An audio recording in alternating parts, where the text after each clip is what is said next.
So magapadayon gyapon ko sa atong nasugdan atong naging Sunday, guarded by the peace of God. Gipanalitdan o giprotectionan sa kalinaw nga iya ba sa Ginoo. So ang atong pagpamalando makita gyapon in the book of Philippians chapter 4 verses 1 down to 7. So diri lang ko magbasa sa 2 paingon sa 3 and then ambak na ko ngadto sa city. 7. Nga nang Bible. I urge Euodia and I urge Syntyche to live in harmony in the Lord. Indeed, true comrade, I ask you also to help these women who have shared my struggle in the cause of the gospel, together with Clement also and the rest of my fellow worker whose names are in the book of life. 7. And the peace of God, which surpasses all comprehension, all understanding, shall guard your hearts and your mind in Christ Jesus, mga igsoon. Atong naging Sunday, atong gihisgutan ang unang bahin aning maong tema naghisgot nga inotwing ang Ginoo o ang kalinaw sa Dios magapanalipod sa atong kasing-kasing diha kay Jesus. Nga una, mao kadtong mubarog kitang magmalig-on that we should stand firm in the Lord. O ang pagbarog na malig-on diha sa Ginoo, it means nga nagpabilin tang steadfast. We remain wa gyud mo tiog, wa gyud mo lunga, wa gyud mo atras diha sa atong pagtuo nganha niya. O kanang butanga atong ginapakita manifested sa unsay atong ginabuhat aning atong lawas, aning atong flesh by using it as an instrument of righteousness. So ang pagbarog nga malig-on diha sa Ginoo kanang nagpabilin ka sa imong pagtuo kang Kristo. O sa pikas nga bahin, kining imong lawas, kining imong body, imong gigamit, ingon nga instrumento sa kung sa ang maayong matarong mga ekson. O karon magaparen ako sa ikaduha nga bahin. Kabahin aning atong gisgutan about harmony, mga ekson, o panag-uyunay. Ang harmony, mura magsama ba ni siya sa praise and worship nato nga theme, nga na sila'y managlahing nga instrumentong gihawiraan, may managlahing tingog ang ilahang gibatunan, yet kaya nilang mo create og usa ka pleasant, usa ka maayong sunata o sound nga pleasing sa atong igdulungog sa atong mga pagdaig nganha sa Dios. Amen. Nahitabo ka na because they played harmoniously. Naay nagtukar sila nga naay panag-uyunay mga igsoon. And the absence of harmony, ang mga butang would be very unpleasant indeed. Kung wala, gali panag-unyunay, ang mga butang mahimong dili gyud kaaya-aya, mahimong yung dili kayo maayong tanawon, sudungon or paminawon mga igsoon. Dili ka maka-ekspektar usa ka harmonious nga music. Gikan niya mga taong dili kabalo mo tukar og instrumento. Amen ba? Amen. Di ka maka-ekspektar o gwapong sunata, gikan na itong mga taong di ka balo mo gitar, di ka balo mo bass, di ka balo mo drum, o dili po ka ka-ekspektar og mayong kanta niya itong mga hopeless nga mga discordant, niya itong mga taong maski ubo, yabag. Napababa niya. Ultimo pagpangluwa, yabag. Ultimo pag ubo, yabag, di nyo ka ka-ekspektar o gwapong kanta nila mga igsoon. Kung kana imo silang ubanon, ay hambot lang kung sa may tabo, masig maglinog yun mga igsoon. O may usa ka author nga si Rob Parson regarding ba sa attendance at church. Nga siya ang author sa Bringing Home the Prodigals. Ingon niya, nga daghan daw ko ng mga taong nagapiya sa simbahan, dili tungod sa mga dagko nga mga isyu, but tungod usay sa mga gagmay lamang mga butang. Ingon niya, dili daw kuno ang mga dagko nga mga doktrina, ang ginahawaan sa mga uban nga mga kaigsunan. Ang uban daw kuno ang hinungdan tungod lamang sa mga gagmay mga butang. Naglalis lang daw kuno sa porma sa simbahan, sa estilo sa worship, o uban pa. Nga usahay daw kuno kung di daw kuno ni mo ginalisan, usahay ga-argue o galalis lang daw kuno mahitungod sa arrangement o mahitungod lang daw kuno sa kanang plaster sa bulak pa. In short, according to him, ang mga tao galalis lang daw kuno sa simbahan tungod lamang sa mga gagmay nga mga butang. Og ingon pagali siya nga matud pa sa kasorbing nga ilang gikandak, sing 500 ka mga tao ang ilang gipangutana, og out of this 500 nga mga tao nagtuo sila nga 70% sa mga tao nagahawa sa simbahan tungod sa mga disagreement sa mga isig kamimbro. Tungod kay naay mga panaglalis, naay mga panagbingkin ginagmay sa iyang isig ka magtutuo mga igsoon. Ang harmony o ang panag-uynay nagikan kana sa Grigong pinulungan nga proneo nga susamang pulong gigamit ni Pablo sa chapter 2 verse 5 sa mga libro gyapon sa Philippians. O atong lantaw ng different nga translation mga igsoon. Ingon niya sa New American Standard nga Bible, ingon niya, have this attitude in yourself, which was also in Jesus Christ. NIV nga version nagingon, in your relationship with one another, have the same mindset as Christ Jesus. O ingon niya sa New King James nga version, let this mind be in you, which was also in Christ Jesus. And that is the same word nga harmony nga gigamit ni Paul anang passage nga itong kabaguhay lamang gibasa mga igsoon. Harmony o ang panag-uynay, it means to seek one's interest. Kung mayroon ka panag-uynay, ang kahulugan na it means nga imong pangitaon ang gusto sa usa. You will serve the interest of others labaw kaysa imuha mga igsoon. Muna sa dihang ang Bible nagingon nga magkinabuhi kita diha sa harmony o magpuyo kita diha sa panag-uyunay. Sa dihang ang Bible nagingon yani and og ang butang nga magadetermine sa atong panag-uyunay is the Lord. Amen. That's why ni Paul, ako mong gihangyo, Yudya o Sentaiji, to live in harmony in the Lord. Nagyod diha kang Christ, nagyod diha pirmi sa Ginoo. Tungod kang determining factor sa atong panag-uyunay, mao man gyud ang Ginoo mga igsoon. Amen. So aron nga ikaw ako magkinabuhi kita diha sa panag-uyunay, kinahanglan nga atong isat ang atong mind. We need to set our minds, bend our thoughts, pattern in seeking the interest of our Lord. Kinahanglan nga ato bang lubagon kining atong panghuna-huna, kinahanglan atong ipauyon kining atong panghuna-huna, ngadto sa butang nga iya sa Dios. Amen. We must bend our thoughts to what interests God. Kinahanglan nga itong lubagon kining atong panghuna-una aron mo alayon sa kung unsang butang nga iya o gusto sa Dios mga igsoon. Tungod kay ang harmony mahimong posible lamang only when we all seek the interest of our Lord. Ang panag-uynay mahimong posible kung kitang tanan atong pangitaon ang unsa ang interest nga iya sa Dios mga igsoon. Understand me, seeking the interest of our fellow being is impossible to live in harmony in the Lord because we cannot serve everybody's diverse interest nga usahay it is not of the Lord. Lisod para nato ang pagbaton og panag-uyunay kung ang atong perni pangitaon is-serve na interest, ang interest sa isig kaingon, tungod kay kitang tanan, dili ta pareha gusto. Amen ba?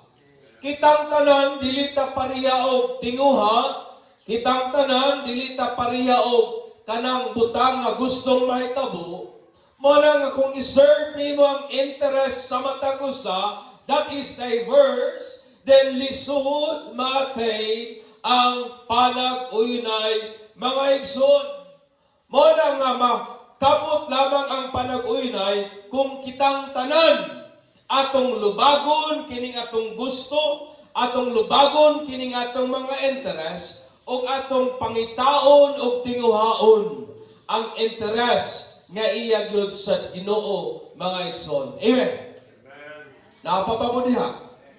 Kabantay ba mo anang usa ka organization nga perting daghanag leader nga mas yang mga membro mura pog leader, di ba lisod kayo ipadagan kay daghan kayong huna-huna imong pauyonan. And it is difficult nga makabot ang panag-uyunay. Mabitaw na nga sa body ni Christ, usara gyud ulo mga igsoon, si Kristo ra gyud. Mo na nga kinahanglan nga kining iyang body muuyon gayud sa unsay interest gusto tinguha sa ulo mga igsoon. Og ani ta sa ikaduhang bahin sa atong mensahe, guarded by the peace of God. So sa may angay natong buhaton, mao kini kaduha, that you should live in harmony with one another in the Lord.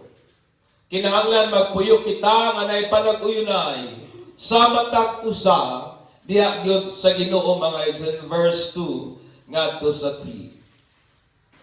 Si Pablo kani si Yodia og si Syntyche, iya kaning nahimamat during sa iyang ministry sa Philippi, my friend.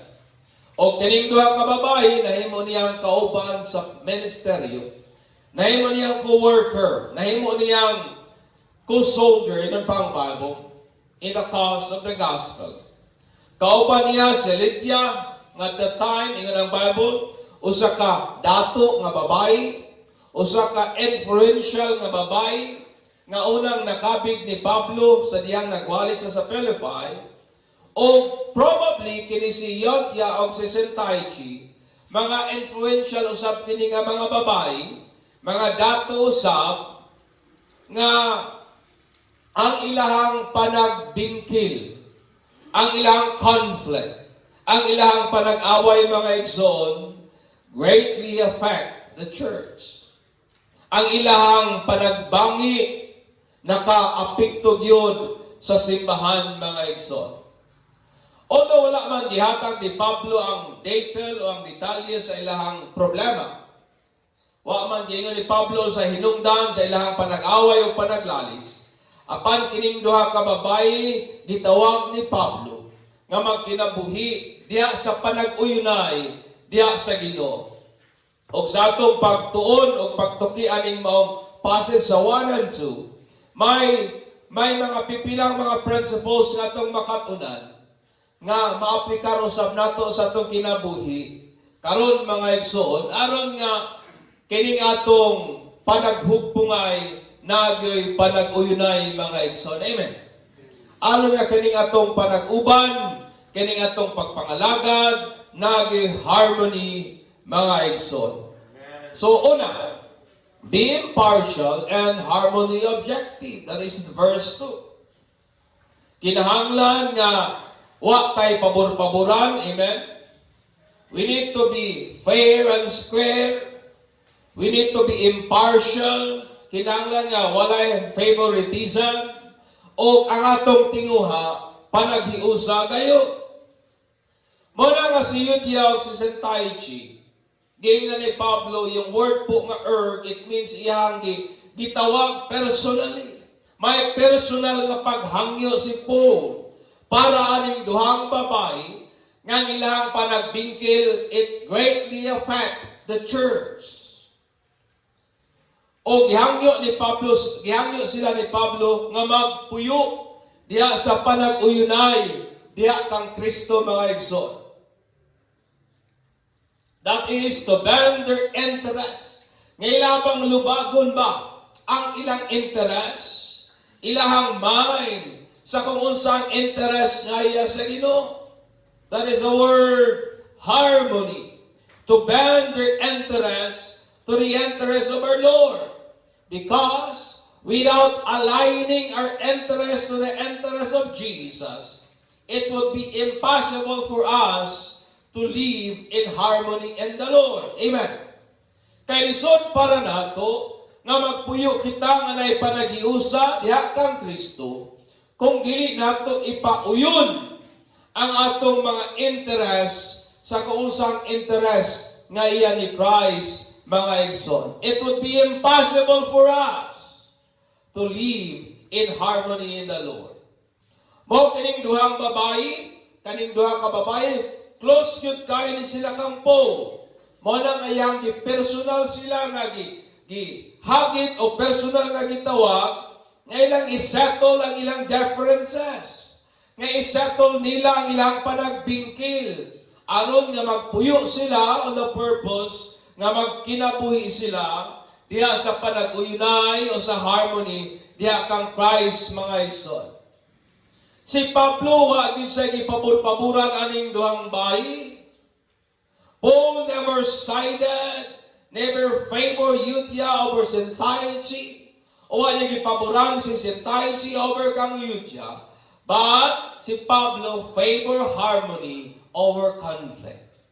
Kung naman siguro tayo paboran, dili ang atong igsoon. Kung naman tayo paboran, kining panag-uyunay, mga igsoon. Amen. Amen. Kabantay ba mo usahay nga sa issue sa body of Christ, nga usahay kining pabor-pabor, it worsened the issue. Usahay kining napitaw kay paboran, usahay mo palala hinuon sa issue. Kung naman tayo paboran, ang atong paboran kanang panag-uyunay, mga igsoon. Kung naman tayo butang atong we are in favor with is ang ato ang panaghiusa o ang atong harmony, mga igsoon. Ingon nga mga individual nga mga binuhat nga iya sa Dios, we have our own unique individualities. Natay atong personal nga identity. Natay kaugalingon natong personalities. Natay kaugalingon natong taste. Natay kaugalingon natong pagkakita. Dili man siguro nato ganahan ang usay ganahan sa uban, di ba tinuod? Maybe ang akong gusto, di mo gusto. Maybe ang imuhang wants, dili nako wants. And that is life. Dili man siguro taganahan sa unsay giganahan sa uban. Dili man siguro nato gusto unsay gusto sa uban. Wa man siguro nato mauyunan ang ideas. Wa man siguro nato mauyunan ang perspective o ang panlantaw o ang opinion sa uban. Wa man siguro nato giganahan ang uban sa kung giyon sa nila pagbuhat ang ilang personal nga mga butang. And we may o sa pikas pod nga bahin, pwede pod ka giganahan ta sa uban tungod sa mga butang nga atong gikauyunan, di ba man ay kinabuhi? Usahay, ganahan ta sa uban tungod kay may butang nga managsamang giganahan ta. Giganahan ta sa uban tungod kay ang atong idea nag-uyunay kita o uban pa, mga igsoon. And in dealing with conflict between some members sa body of Christ, nga kung namay mga panagbingkil-bingkil, taliwala sa mga membro diha sa lawas na Jesus, it is not helpful. Dili yun makatabang o dili yun makaayo sa dihang kita nagapakita when we manifest partiality in opinions, action, and judgment toward our sparring fellow because we agreed together over many things more than the others. Dili maayong lantawon o dili makatabang nga maisyu ang mga suliran o conflict within the body of Christ. Kung sa pikas nga bahin, natay inadapikan, nagapakita tag pagpabor-pabor, pinagi sa atong opinyon, nagapakita tag pabor-pabor, pinagi sa atong tinagdan, nagapakita tag pagpabor-pabor, pinagi sa atong judgment sa mga kauban nato nga nagbikil-bikil. Usahay na ba sa Kristohanon? Di ra ba gyud malikayaning panagbingkil, pero usahay mulaban ta atong sigig paisnak nato. Kabantay ba mo ni ana? Usahay dali lamang nato labanan ug uyunan tong igsuon nato nga parihata o personality. Dali lang tang magkapayo, kanang dali lang tang magkasinabot. Kabantay ba mo ana sa dagan sa kinabuhi? And dili na helpful o dili na makatabang to resolve the conflict within the body of Christ, mga igsoon. Amen. Napapabulihan. Natay makita nga mga Pinoy, usahay mayon ta, blood is thicker than wine. Nga usahay, we become unfair sa atong treatment, sa atong isig kay igsuon, tungod kay para nato, murag mas bugat yun ning akong igsuon kay parente mi, kay sa aning usa. And sometimes, we become biased sa atong mga opinion nga gibuy-an. Nga sa atong opinion, wa ta nag-ingon nga gipaboran nato siya, pero ang atong opinion dayagan nga nagpadayag nga murag gipaboran nato ang usa ug ang usa murag wa nato pabori, mga igsoon. And it will worsen the conflict. Wa gyud dingon si Pablo nga ikaw manggod ang sanan sintaisi. Wa po dingon si Pablo nga ikaw manggod ang sanan yudya. But ingon ni Pablo, mag-uyunay gyud ta diha kang Kristo Jesus, mga igsoon. Maski sa balay, usahay, dili nato ma-resolve ang mga conflict, usahay, walay panag-uyunay, sometimes because aning atong kinaiya na natay pabor-paboran. Amen. Remember sa ingon sa Bible, in James 3:14, remember that favoritism is a wisdom that is earthly, and spiritual, and demonic. Madaw kuno na kanang kinaiya sa hilig magpabor-pabor. Kana daw kuno kinaadman nga yutanon, kinaadman nga unspiritual, o kinaadman nga iya daw sayawa. It is demonic, my friend. Lingya na imong tapan nila siya nga, di gyud ta magpabor-pabor. Amen. Napapa mo diha. Di gyud ta magpabor-pabor, mga igsoon. Daghan man siguro tag mga differences as person, but let us be impartial in dealing sa conflict within the members of the body of Christ, tungod kay atong objectives, tungod kay ato ang tumong magkinabuhi nga naay panag-uyunay diha kang Kristo Jesus. Amen. Mao man ay atong tumong magkinabuhi kita nga naagi panag-uyunay, magkinabuhi kita nga naay panagsinabtanay, magkinabuhi kita nga naay harmony diha kang Christ Jesus, mga igsoon. Amen. Mo na akong naay mga membro magsumbong-sumbong sa ilang mga problema. Iyampo na lang. Kaya usahin ba kita kay naay membro mo sumbong sa tua. Kabalo ba ka ter? Kabalo ba ka brad? Si kuan ba? Ing-ani. Usahay kay nabikil man po atong tawanan ato po na sumbayan. Maugyot ter. Kay ako gangi. Naingiya po kali kong ing-ana sa una. You show favoritism. And it is not good. Why not? Ter, mag-pray na lang ta, ter, kay atong tinguha, ter, panaghiusa man. Ang atong tinguha, ter, panag-uyunay man. Amen. Amen. Amen. Daghang mga membro usahay na wala sa simbahan tungod sa mga gagmayng issue. Inanay mong tapat, be impartial. Ina ba? Be impartial and harmony objective. Ang atong tumong panag-uyunay. Amen. Amen. Ikaduha, be responsible to foster harmony. Be responsible to foster harmony. That is in verse 3.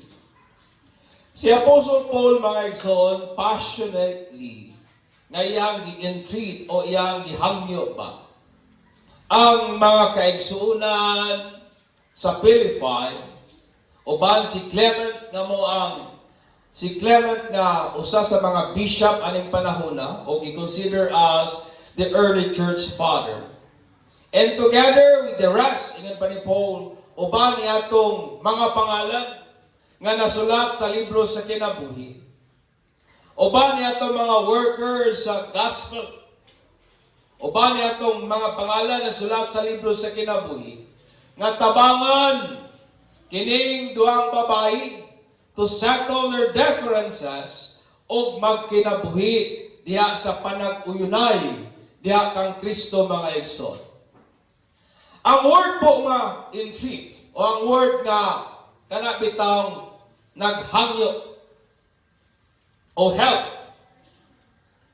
Kaya nga ni Pablo, ayamang gihangyo ang church na tabangan kining duhang babae si Euodia o si Syntyche. O kanang word nga help, gikan sa Greek word nga selambano, nga iyang kahulugan, it means to enjoy together. Amen. Yung word nga help, it means to enjoy together and to take part in assisting or aiding. Nga manginlabot ka sa pagtabang. Manginlabot ka sa pagtabang mga igsoon.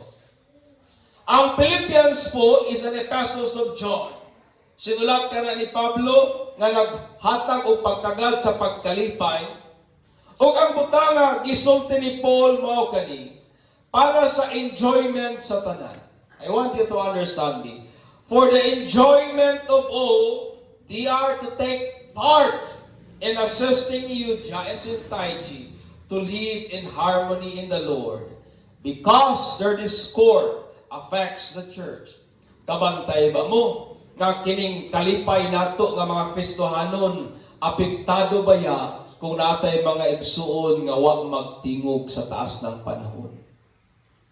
Apektado ang joy sa body ni Christ kung naay mga membro nga sigaraglali si kilag away. Did you get my point? Nakuha pa niya akong punto. Manay nga ni Pablo nga ang kamatuoran mga igsoon is this: when a members of the body of Christ deliberately spar, kanang magsigilang bitaw away, magsigilang bitaw lantugi, magsigilang bitaw lalis, it will negatively affect the joy of the church. And it was all members' responsibility to foster harmony among the body of Christ. Obligasyon, responsibilidad nato nga mga kauban nga atong tabangan kung kinsa man ang igsuon nga naay dili mayong pagbati o tinagdan sa isig usa kay naa sila sa panagbingkil. Trabaho ug responsibilidad nato nga i-foster, i-promote ang panaghiusa diha sa lawas ni Jesus mga igsoon. Understand me. Conflict among sa mga members of the body of Christ is inevitable. Di kita malikayan. Tungod sa rason nga natay mga first personality nga mga differences. Akong kinaiya, lahi sa imong kinaiya. Ang ako ang kanang temperament, lahi sa imong temperament, di ba? Nayuba nato di taganahan og sabaan, napayuba nato sobrapod ka sabaan, nayuba nato mairita kung daghagtaw, nayuba nato ganahan pud og daghang taw. So lahi-lahi tawag temperament mga igsoon. But I want you to understand me, na lamang gyud usa ka lawas ni Jesus. Wa na gyud laing lawas, usa lamang ang lawas gyud ni Jesus. Amen. May usang lawas lamang sa Jesus nga ikaw ug ako na ibilong mga igsoon. Nga ikaw ug ako na himong kabahin.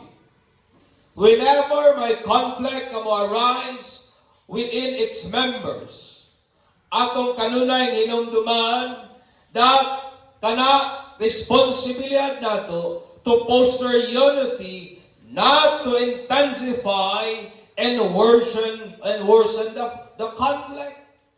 Ang atong trabaho, ang atong responsibilidad, ingon nga mga kauban sa pagtuo, dili tong ipalala, dili tong ipagrabe, dili tong ipasamot o ipasilaw pagdugang ang unsamang mga conflict mga igsoon. Amen. Ang atong trabaho is to foster harmony within the body of Christ. Amen. Dili bitaw tong dungag-dungagan pa natong istorya para musamot ang problema. Dili bitaw tong dungag-dungagan pa natong mga butang aron mopasamot ang panagbingkil. Dili na mo'y trabaho nato mga igsoon. Ang atong trabaho, ang atong responsibility is to foster harmony within the body of Christ. Amen. Amen. Remember in Pablo, in 1 Corinthians 12:26, if one part suffers, every part suffers with it. If one part is honored, every part rejoices with it. Masugot tao sa dili, kabahin lang tao sa usang lawas na Jesus. O gingon ni Pablo, kung ang usang lawas mo suffer, tanan maapektuhan. Kung ang usang lawas magmalipayon, tanang bahin pod magmalipayon. Muna nga, kung gusto gyutang magmalipayon as a church, kinahanglan nga i-poster nato ang harmony. Amen. Ingnan na imong tapat. Ayaw nag-ipanabi ang kaluyahon sa imong igsuon. Kay parehamatan apoy kaluyahon. Amen. Amen. Napabawo diha. Ayaw na nag-entertain na, ayaw na nag-ipadako kung na may mga problemang madungga nato sa atong isig kay igsuon, mabot sa atong igdulungo. Then let us foster harmony. Dili na nato padakon, dili na nato dungagan, dili na nato ipasamot atong paningkamutan. Nga kung na may mga panagbingkil-bingkil, mapasify, mapasiguli, tungod kay atong responsibilidad, maman ang ma-maintain ang panaghiusa, ma-maintain ang panag-uyunay within the body of Christ. Amen. Harmony is possible only when we seek one's interest. Mao gyud na ang tinuod. Lisod ma-attain ang panaghiusa kung daghan ang ulo. Lisod ma-attain ang panaghiusa kung daghan nga interest ang imong iserve. Harmony is possible only when we seek one interest. O gingon nga Kristohanon, ang interest nga atong ginasik is of the Lord. Amen. Ang interest nga iyan ni Kristo. And we do that by bending and aligning our minds to the interest of our Lord. O nahimo ka ng posible sa diyang atong lupagon, ipauyon kini nga atong panguna-una sa butang nga iya sa Dios. Kunay mga panagbingkil-bingkil, ang imong huna-huna mingon balos, but the interest of Christ said, forgive. Amen. O na imong i-bend ang imong mind to the interest of Christ. Tungod kang interest ni Christ, magpinasayluay man ta. Ang imong pagbati mingon, di ko ganahan nimo kay di ka magpautang. But the Bible said, love one another. That is the interest of Christ. You must spend your mind og imong ipauyon yana nga mong interest. Og naging panag-uyunay mga igsoon. Amen. Diba? Atong pagbaka ng Ginoo ni Ana. There is one body of Christ where we belong. O sa lamang ang lawas ng Jesus, ngayon ako nahimong appeal. And we must love each other. Kinahanglan nga kag-unan ginatog higugmang matag-usa. Tungod kay ang matag-usa nato kabahin sa lawas na Jesus. Therefore, let us live always seeking the interest of our Lord and His body. Muna nga magkinabuhi ta, matagkaroon niya, nga itong pangitaon, ang unsay gusto ni Jesus para sa iyang lawas, the church. And the Bible said, and the peace of God, which transcend beyond all understanding, will guard our heart and mind in Christ Jesus. Kung gusto tag kalinaw, puy-an nato ang panag-uyunay. Amen. Kung gusto tag kalinaw sa atong panimalay, if you want the peace of God, manalipod sa atong kasing-kasing, let us foster harmony.